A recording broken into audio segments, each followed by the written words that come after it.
Hi. How you doing? Come on in. Come and set a spell with me. It's nice and cool and comfortable in here. I have the mini split running with the AC on, and it's doing a great job keeping the house nice and comfortable. Mr. Levi is behind me chewing on his rawhide, which you can't see because I'm sitting a little offside today, but I'm a little off kilter anyway. So, I have a few big items that came in from Temu, and I am holding a package to do the live. Sorry I couldn't get the live done yesterday. Sometimes things come up. Everything's fine. Everybody's okay. I just had so much on my plate that I literally did not have the energy, mental or physical energy to do a live yesterday. I couldn't do it. Um, yeah, sucks getting old. But anyway, so I'm here today with a regular order of things I've been holding. If you're new here, you just entered Connie's little corner, and yes, that makes me Connie. And I have a little surprise for you today. So stick around after the order. And after we look at what's been going on around the corner, I have a new surprise for you and an old familiar face that you guys haven't seen or heard in a long time. Yeah, I know. You can figure it out, right? But you're just going to have to wait. If you want to fast forward, that's fine, but then you're going to miss out on the Temu products. So let's get into this. There's 4 items in one bag, and then there's a box. This was $3.23. And these are Lily of the Valley seeds. This is, I believe, 100, maybe 200 seeds for Lily of the Valley. And for those of you that aren't familiar with Lily of the Valley, I'll put a picture up. They're these little tiny white bells, and the entire plant only grows to be about 6 inches tall.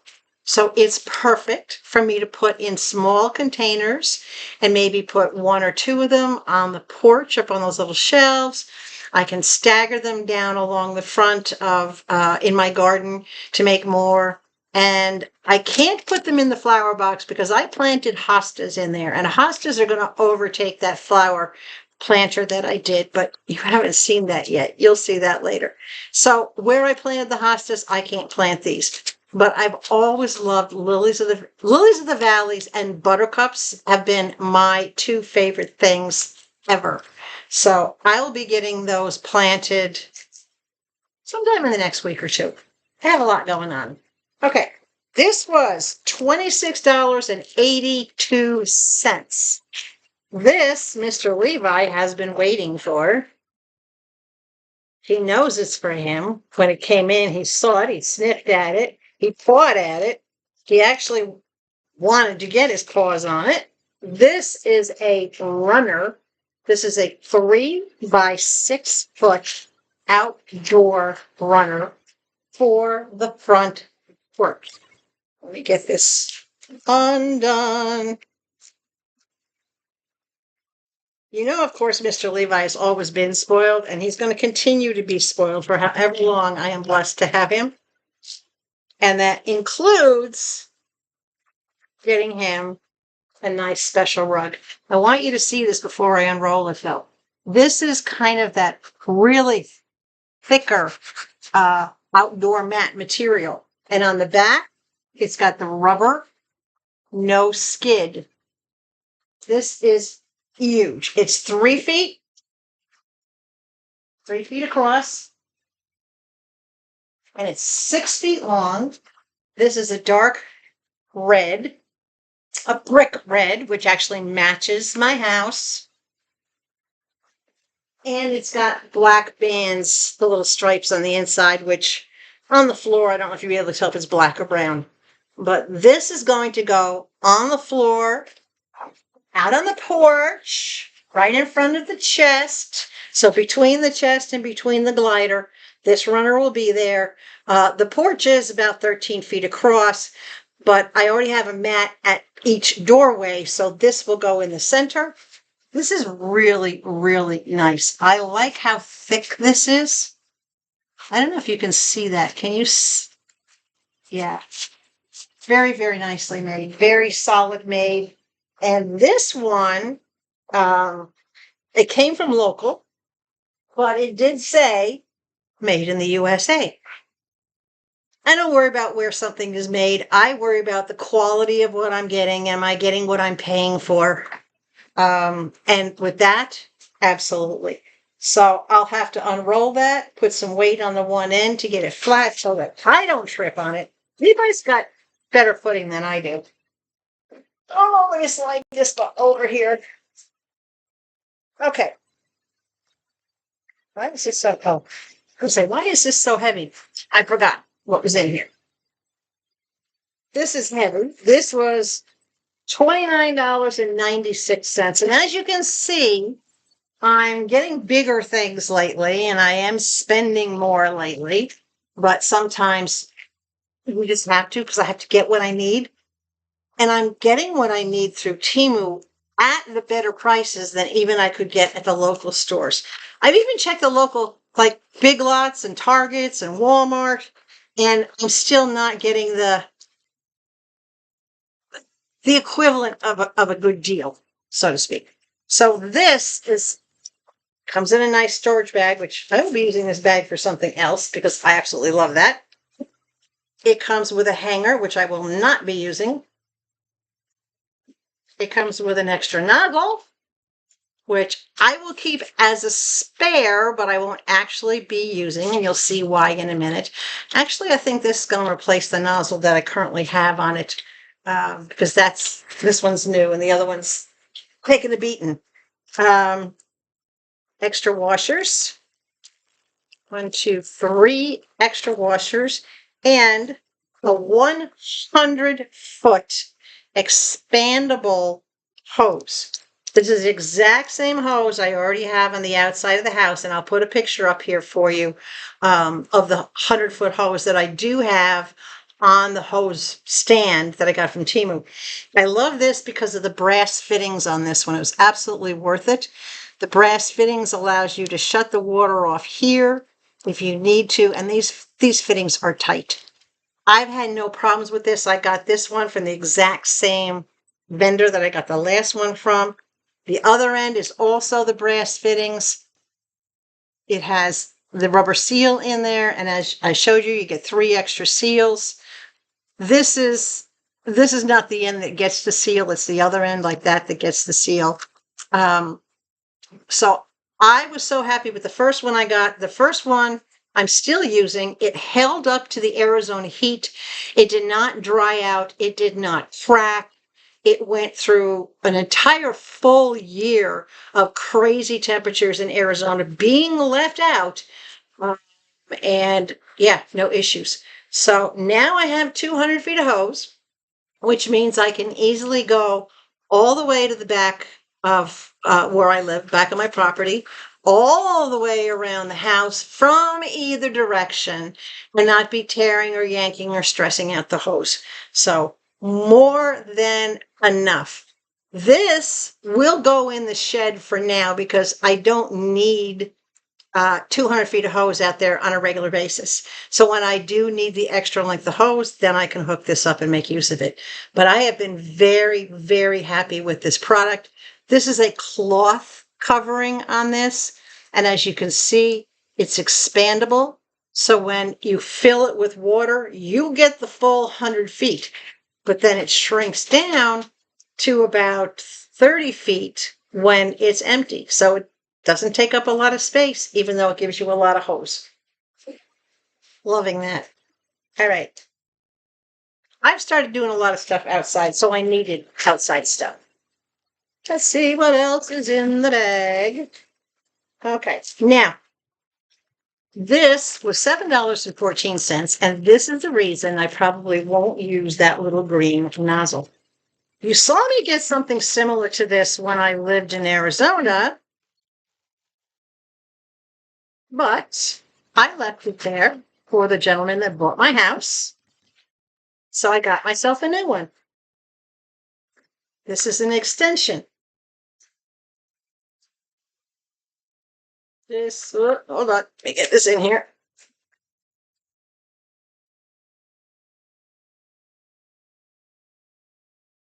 This goes into the hose in the bottom, and I do have the coupling that goes with it.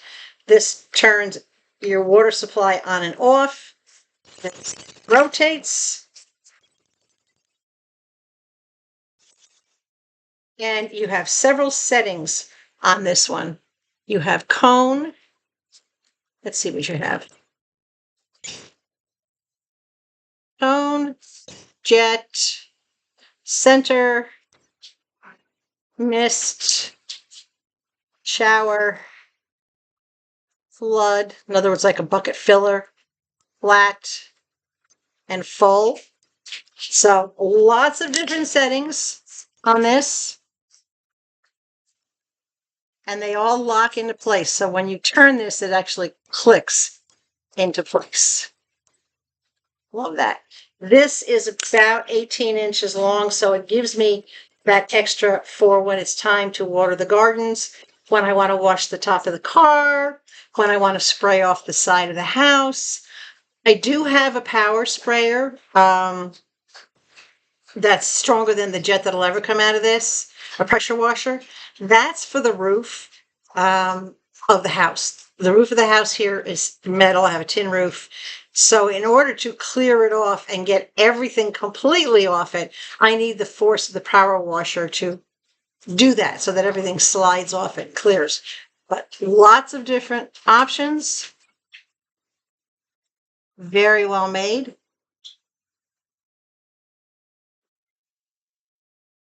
Keep in mind, this goes into like a compression fitting.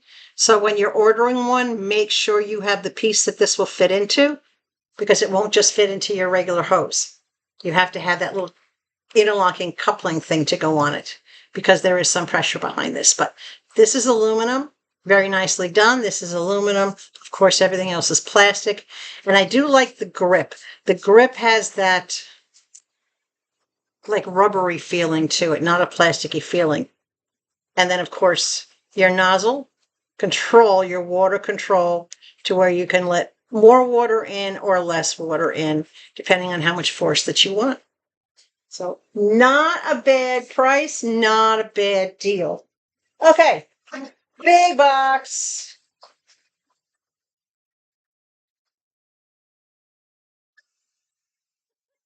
It has one thing in it. Now, don't pick on me because I got this from Teimu. This was only $4 and change. I don't even think I wrote the exact price on it. I think it was like $4.79 or something like that. It was under $5. I priced this at the store where it would have come from. It was double. So I'm not even sure how Teimu was able to get this cheaper than the store itself. But this is a 5-gallon bucket from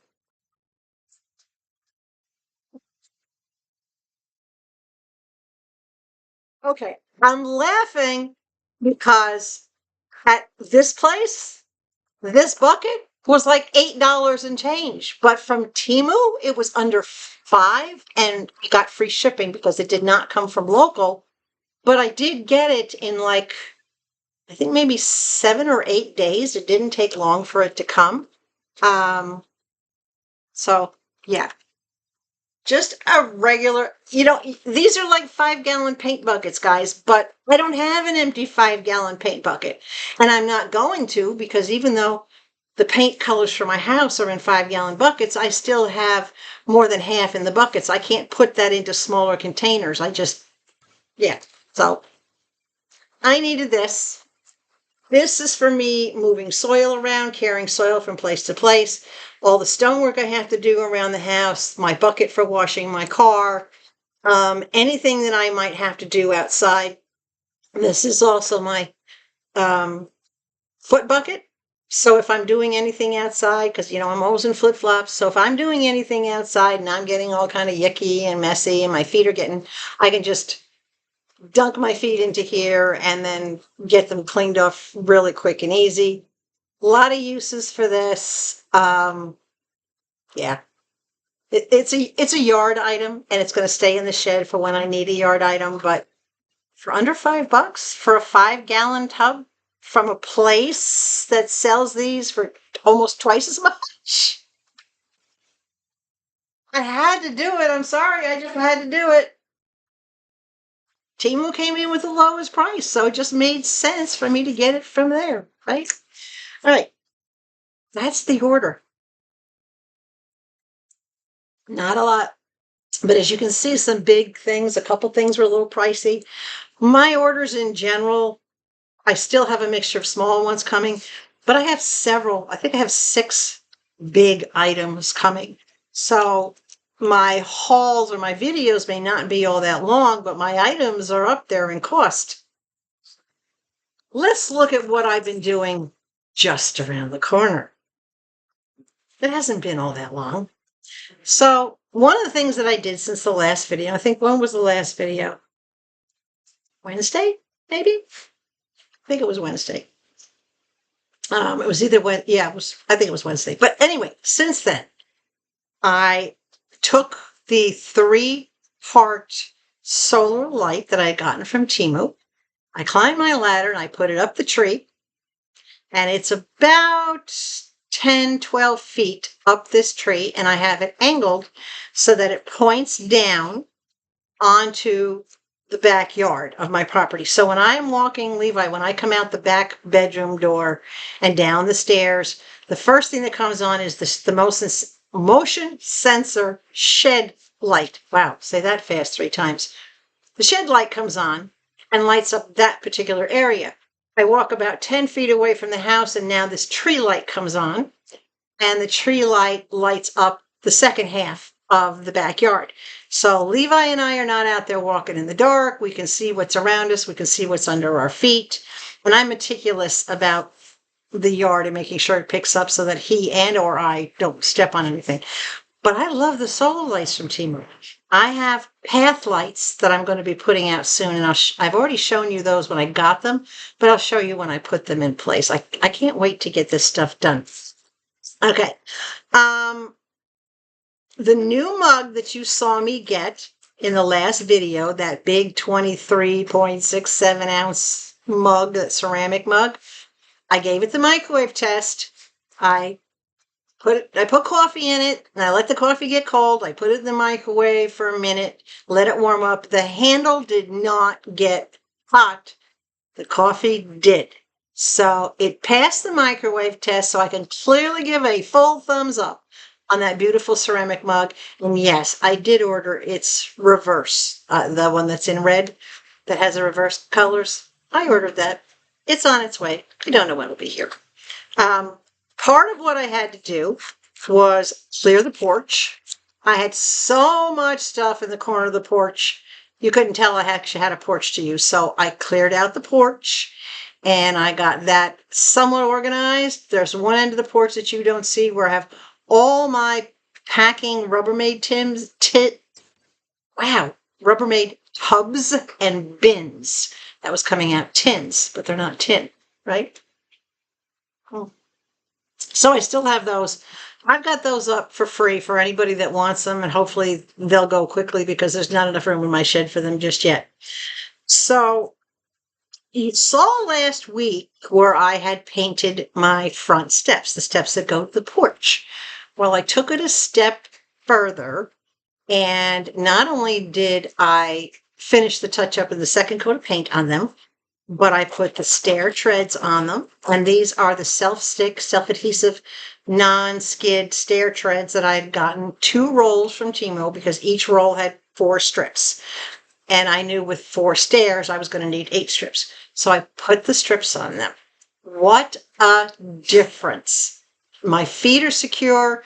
Even Levi goes up and down the stairs faster, but we're not going to slip. They work beautifully. We've already had some rain. We've already had some humidity. They are staying stuck on the steps. So I am not worried about whether or not they continue to stay. I can always use some spray adhesive or something if they need it, but thumbs up to those stair treads from Temu. They work great. And then I finished the stairs by putting on a aluminum railing. And I was going to initially get a cast iron railing that was a prefab, but I thought, well, my stairs were custom made for height and width. They're not the standard rise or the standard width step. They were made for what I needed. So I couldn't go with a custom. I needed to go with a railing that I could have a little flex. So I got an adjustable railing, and I got it from a local box store. It was worth every penny I paid for it. I think it cost me like $135 or something like that, but it was worth it. I was able to put this thing together in about 30 minutes simply because there are so many screws to put in it. Nothing comes attached. You have to put the caps on first, and then you have to put the bottom rail on and the top rail on, and then you have to put all the individual posts on, and then you have to put it in place, and you have to mark it where you want it. You have to pre-drill so that you can screw into the wood on the steps, and then you go back and tighten everything up, and you have a nice secure rail. That whole thing, though, that only took about 30 minutes or so. Well, maybe 40. Because of having to go back and tighten everything up. But the assembly took about 30 minutes. It came out great. I love the way it looks. I did go with the white railing because a black railing would have been odd on the house. The window trim, the door trim, the skirting on the bottom of the house, everything is white. So I'm keeping everything in that earthy brown, in the brick color, and in the white. And I love it. I've gotten so many compliments from the staff here in the area where I live, from all my neighbors, my postman, even the delivery guy from FedEx and UPS said, wow, I love how your stairs turned out. So I had no idea everybody was noticing my stairs, but they were noticing my stairs. So I got that done, and I feel really good about how that came out. Then I started soaking the Hosta seeds, and I soaked the Hosta seeds. These are the Hosta seeds. I soaked 15 of them, very specific amount, 15 of them overnight. And I soaked 2 trumpet vine seeds. See how tiny they are? Trumpet vines, trust me, you never want to put any more than 2 or 3 seeds within 10 feet of each other because trumpet vines grow like weeds. It does take them a couple years to take off, but once they do, they can get uncontrollable if you plant too many. We'll probably never use all those seeds, but I started with 2. So I soaked the 15 seeds in one container and the 2 seeds in another container. And then I planted them. Where did I plant them? Well, I made a planter. Remember this barrel that I'd gotten from a local big box store? I took that barrel, and I had gotten a big item from Teimu, which you hadn't seen. And what I got was a 3-headed solar lamp post. And I'll put a picture up here so you can see what the product is that I got. I put the 2 of them together. I know Teimu has a lamppost that have the flower pots, but they're little 12-inch flower pots. And out here where I live, a good gust of wind is going to send that thing flying into my neighbor's yard. Even with stones and dirt and everything in the bottom of it, it just does not have enough weight unless it's bolted to something. And I didn't want to bolt it to anything. I wanted it to be sitting out on the lawn to the side of the driveway like a typical lamppost would be. So I pre-drilled drainage holes in the bottom of the barrel.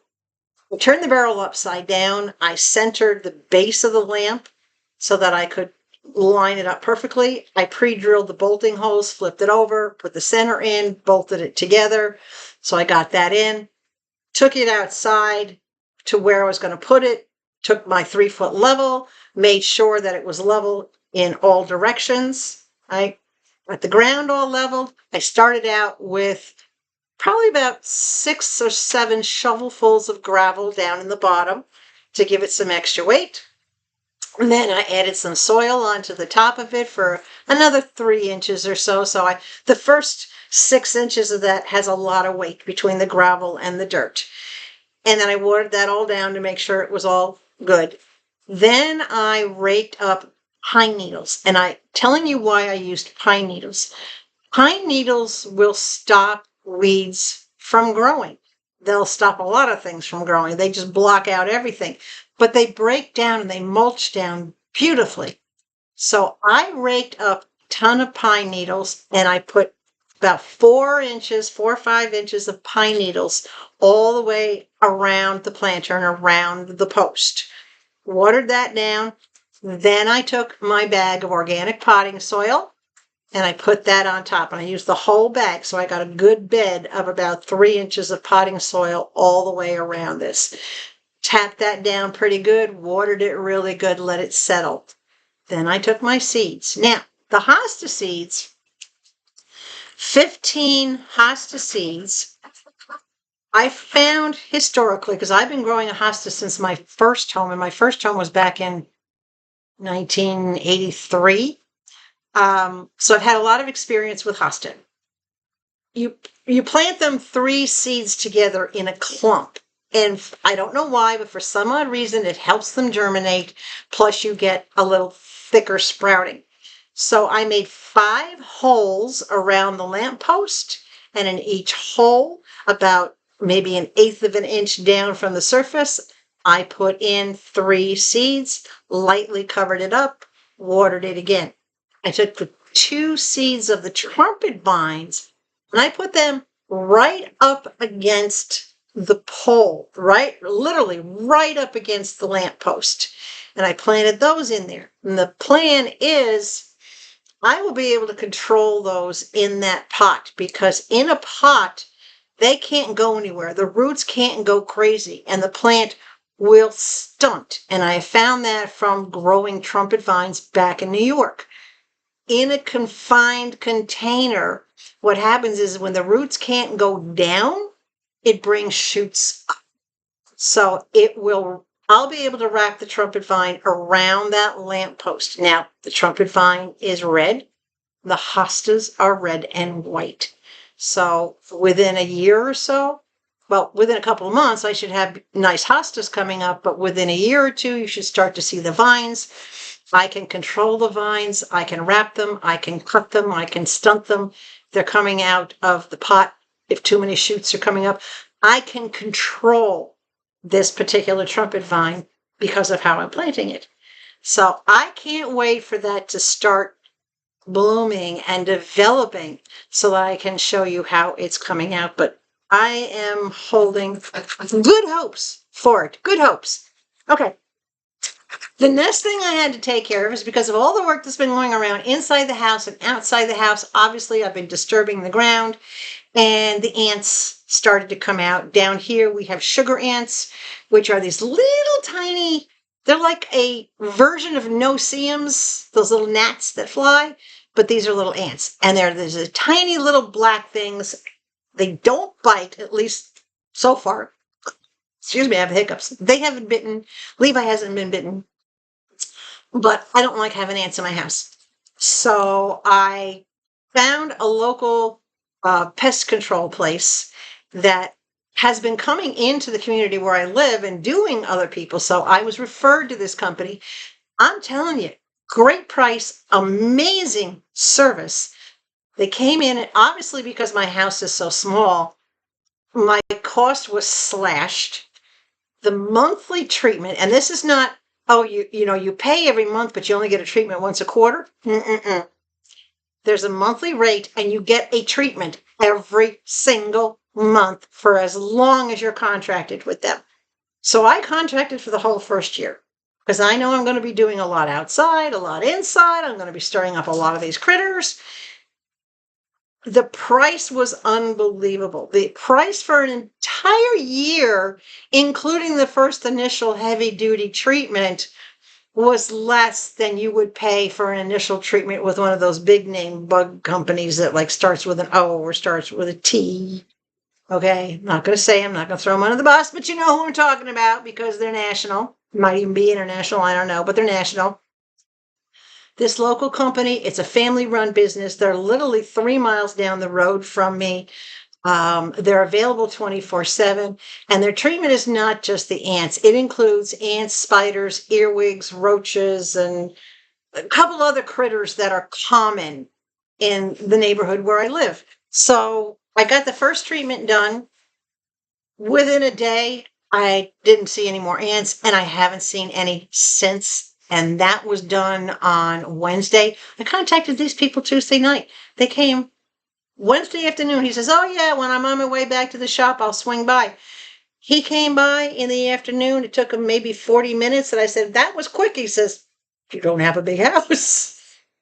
So, tiny home living, I am seeing that it's tiny cost, right? The cost of the home to build it, to have it delivered, to have it set up, the cost of, my electric bill, my water bill, tiny.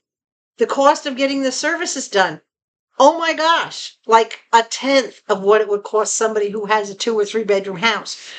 Unbelievable. Minimized expenses because it's all prorated or cut because this is a small house. Getting everything done around here is a small deal. But I have a big deal for you. Something new that we've talked about and that you have asked for, and Mama actually encouraged me to say, "Go ahead, what do you got to lose? Why not? Worst case scenario, they'll just, how'd she say, flip to the end and not watch." Okay. So I talked to Mama today. We had a video call, a half an hour or so. She seemed a little tired and a little disoriented, so I didn't try to stretch out the call too much. I kind of let it take its own flow. And we had a nice conversation. And I told her what I had done. And she said to me, she says, there's a song that fits that perfectly. She goes, at least the beginning of the song. Now remember, this is a woman who has vascular dementia. She's forgetful. But when it comes to music, her repertoire, I swear, is bigger than what any radio station could have on file. She's got it all in her head. So, what did I do? I made poor man's goulash. Something I grew up on, Mom making an American version of goulash, one of her favorite meals, one of our favorite meals growing up. And I said to her, I made a video with the recipe and the preparation of goulash. And I asked her permission to share it because not all of it is her making, but she says, "Oh, yeah, I don't care. You can share it." So I'm going to share that with you. And I'm going to share with you, and I'm going to preface it with her singing what she. Hey, good looking. What you got cooking? How's about cooking something up with me? So we're starting this off by, of course, getting our water boiling. This is a 4-quart pot. It's halfway filled with water. This is about 1.5 pounds of shells, small shells. You can use whatever pasta you like. I grew up,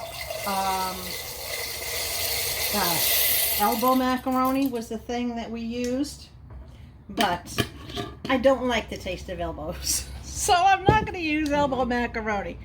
So the whole 1.5 pounds goes in. Depending on the size of your family or how much you want to cook will depend on what you put. Now, I don't wait for the water to boil before I put in the pasta. I find it works just as well and it's much more energy efficient to just put the pasta right in as the water starts to warm up. So this is going to be cooking you get to see my nice, beautiful, shiny range.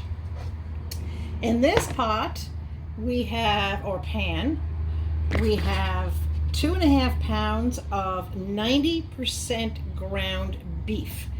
And I like to use the 90%.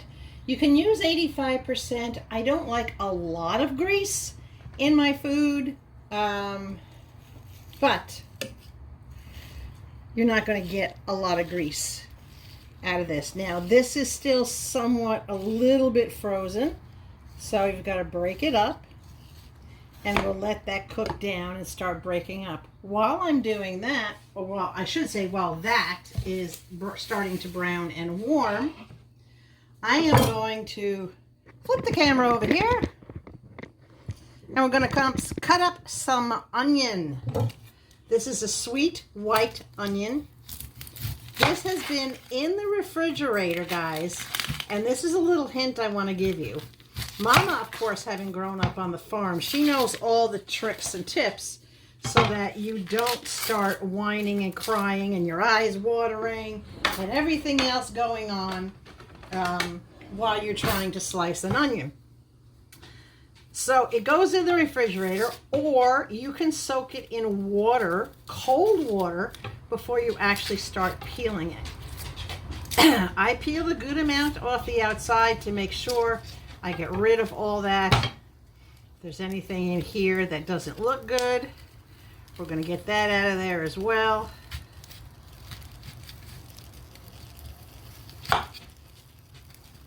Don't think that's too much of a problem to get it out.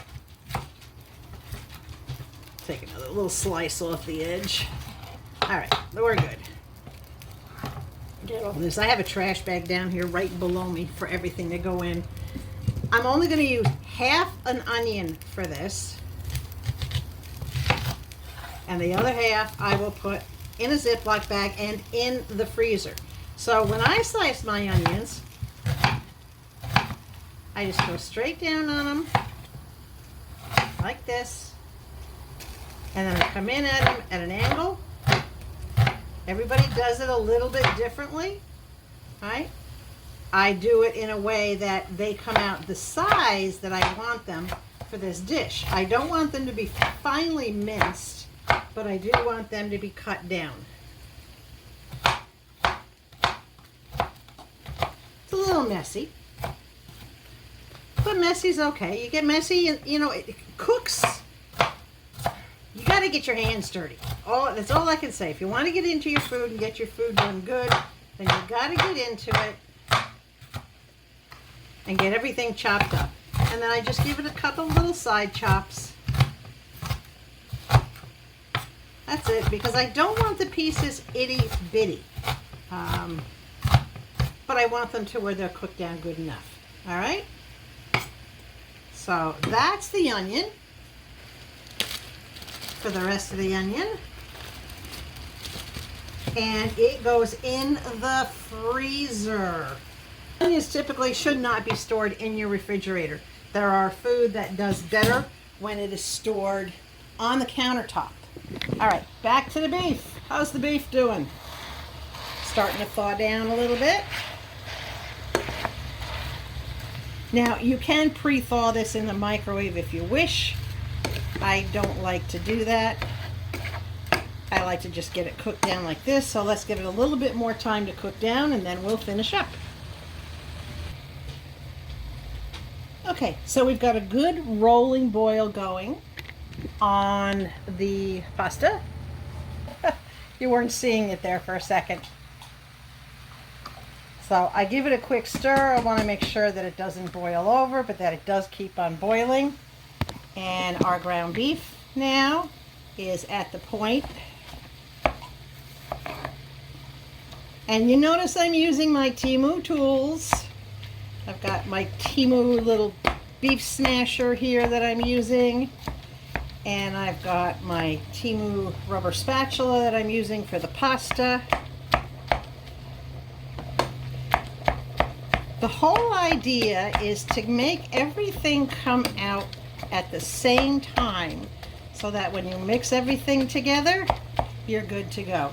Now, what I use is No salt added. Green beans, a can of green beans, and this is about a 14.5 ounce can. I use the Ragu Traditional. If you can see that. So I'm going to get these open and ready.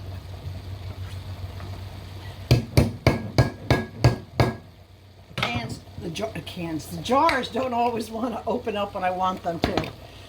I also use garlic powder and oregano. Those are 2 extra spices that I put in. So have your spices ready. Make sure you have your strainer ready. We'll get the can of green beans open and ready, and make sure you drain the beans. If you use canned, if you use frozen, make sure you leave them out on the counter. Let them thaw before you add them, because you don't want to water down your goulash. Alright, that's all drained and ready to go.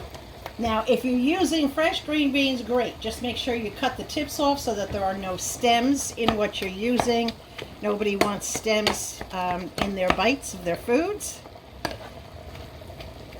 So this is pretty much chopped down, almost completely browned now.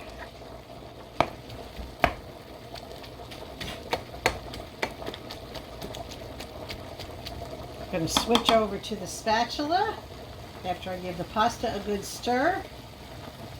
Pasta is almost done. That's another reason I like the small shells for making this poor man's goulash. That's what we grew up calling it, was poor man's goulash.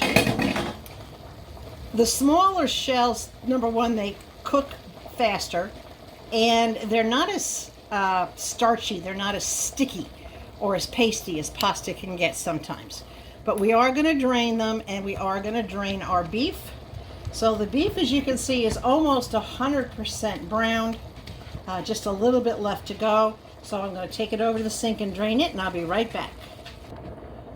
Okay, all strained. Now we're going to let it finish browning. And this, I started it on a high heat, and I've dropped it down now to a kind of like a medium, just to keep it simmering and to finish it browning up. I'm not worried about there being a couple little extra bigger chunks in there, but you can see it's a lot of meat. So the next thing I'm going to put in before I stir anything is I'm going to put in my garlic powder. I do not put salt in my recipes. I put garlic powder. And I am putting in, you put it into the meat, not to the finished product.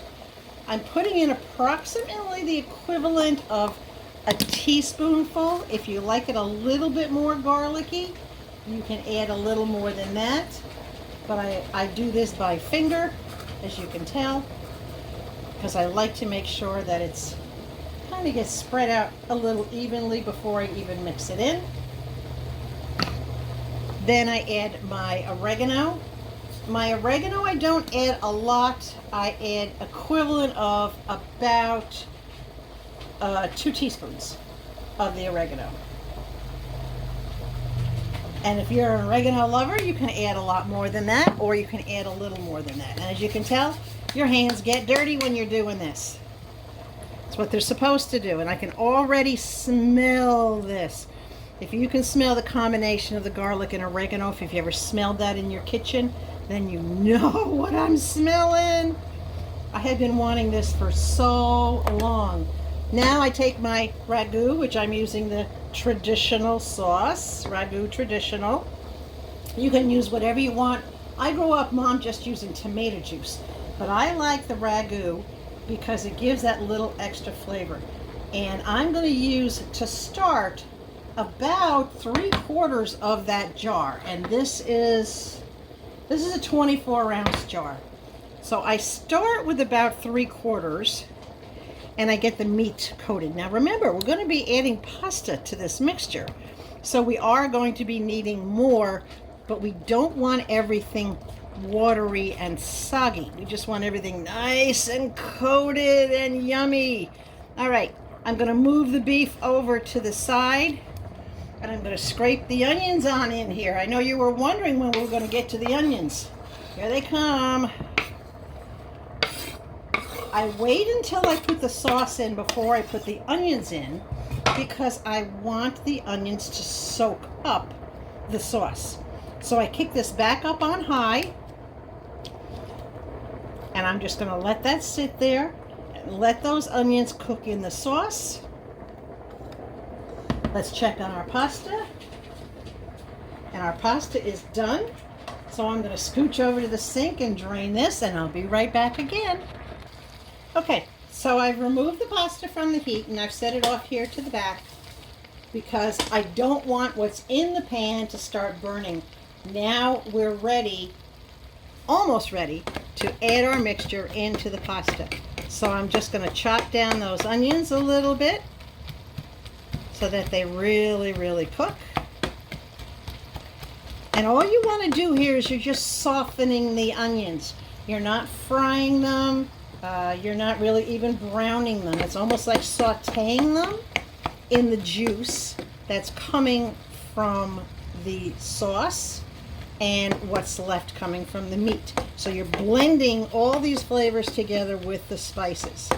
And when you see that they're down there and they're kind of soft and they're not really, they don't feel tough under anymore, then you get them all blended in with the beef.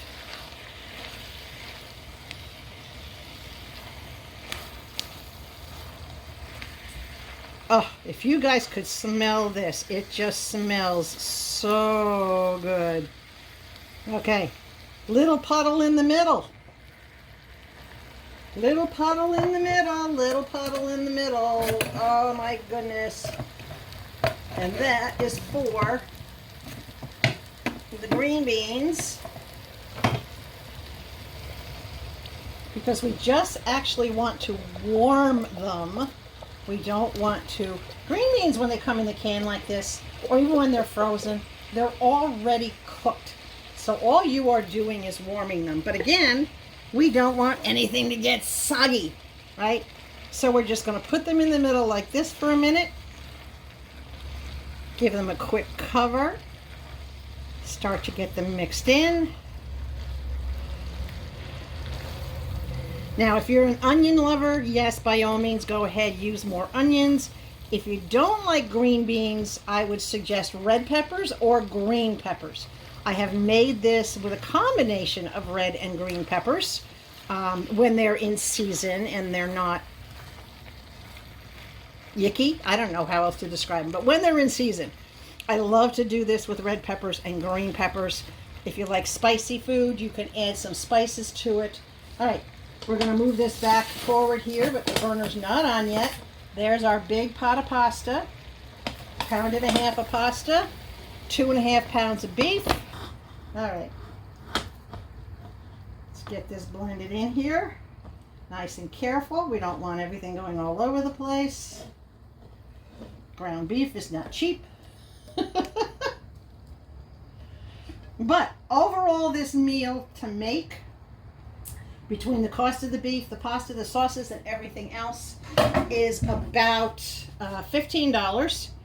And this will feed a large family. I'm just mixing this in, as you can see, to get everything combined.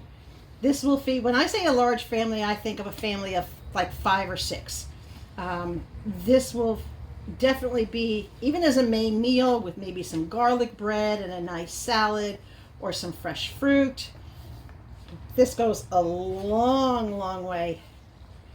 Now, as I'm mixing this, I'm going to tip it so you can see. It starts to come together.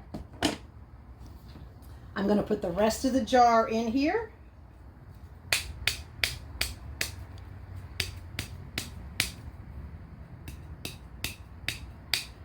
So now we've used the entire 24-ounce jar.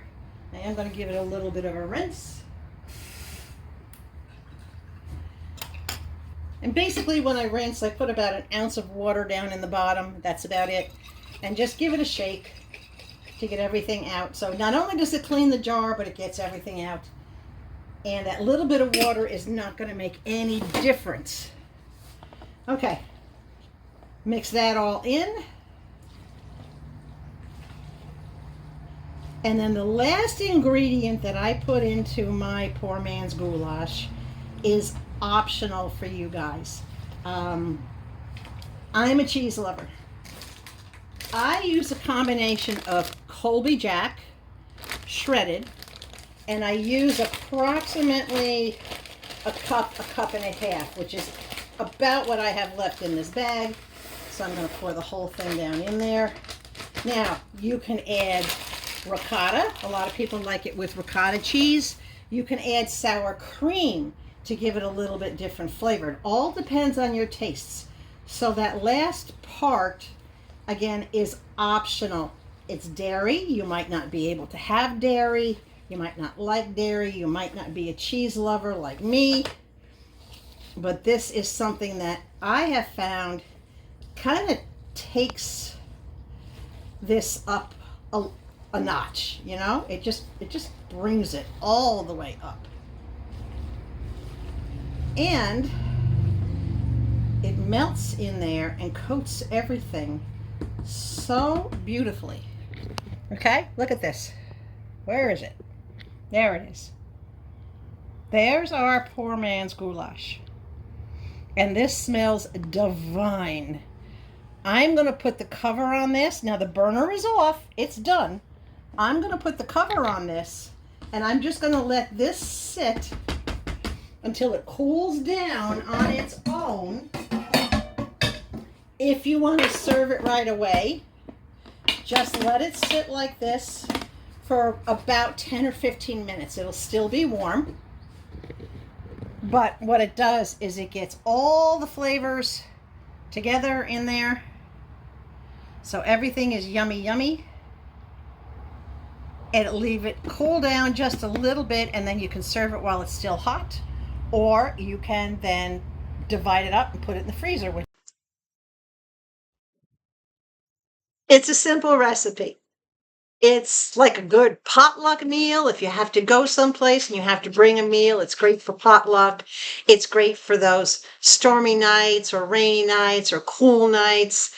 It's not expensive. You don't have to make a big batch like that. But I have 9 servings now well, I had 10, but I ate one. Right after I made the video, I ate one. But I have 9 more servings in my freezer. So it goes a long way. It's not sticky, it's not pasty, but I call it rib sticking food because it will fill you up.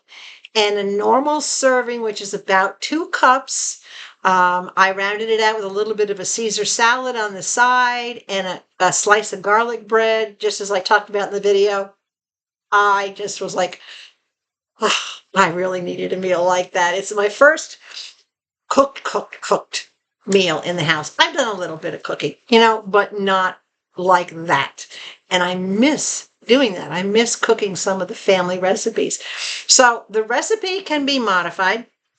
As you saw in the video, you can substitute any type of meat you want, or you can blend meats. I have blended pork with the beef, and it still tastes good. I have completely eliminated the tomato-based sauce, right? And used more of a, like an Alfredo type sauce, a creamy sauce. Or you can actually use a cheesy sauce and make this more like a macaroni and cheese with the meat in it and the vegetables in it. Mix and match. Figure out what you like, what your family likes, what you want to do with it. Play around with it. But I've given you the basic. And I love Mom's little song, and that's a real song out there. I think it's called something like "Hey Good Looking," or "How About Cook." I don't know. She got to sing, and then she just kept right on singing the song. I just love it. I love it. So anyway, guys, that's the video for today.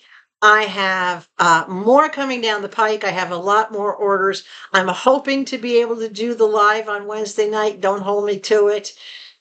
There are some things going behind the scenes that I just don't want to discuss, but please know I'm okay. Levi's okay. Mama's okay. The house is okay. I'm getting out of the house, doing things, getting fresh air, sunshine, spending time with my neighbors, making new friends. So all is good. So if you like this, give a big thumbs up, share it. And if you're not yet already subscribed to my channel, pretty please. Get my dimples. And if you did subscribe to my channel and all of a sudden you disappeared because I've noticed my count went down by a few people, check to make sure that it shows that you're still subscribed to the channel so that you don't miss out on anything. So remember the rules. Stay hydrated. Above all else, please stay sweet. And I will be here just around the corner the next time you see me. Bye.